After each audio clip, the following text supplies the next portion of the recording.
دیا رونا مجھے ایسا کہ سب کچھ دے دیا گویا. لکھا کلک ازل نے مجھ کو تیرے نوحہ خوانوں میں. نشان برگ گل تک بھی نہ چھوڑا اس باغ میں گلچیں. تیری قسمت سے رزم آرائیاں ہیں باغبانوں میں. چھپا کر آستین میں بجلیاں رکھی ہیں گردوں نے.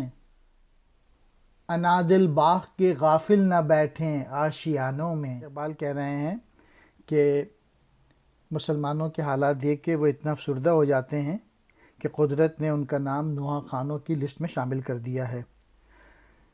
اور اقبال بڑے دکھ کے ساتھ پھول توڑنے والے یعنی دشمن سے خطاب کرتے ہوئے کہتے ہیں کہ جب باغ کے مالی اور رکھوالے ہی آپس میں لڑائیاں شروع کر دیں تو اس باغ کو برباد کرنے کے عمل میں تجھے کون سی قباحت محسوس ہوگی.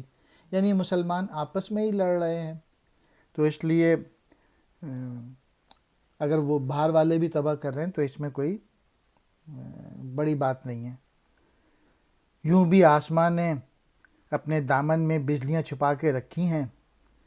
اس صورتحال میں اہل چمن کو انہوں نے وارننگ دی ہے کہ اس مرحلے میں اگر تم نے غفلت سے کام لیا تو مسلمانوں نتیجہ بربادی کے سوا اور کچھ نہیں ہوگا.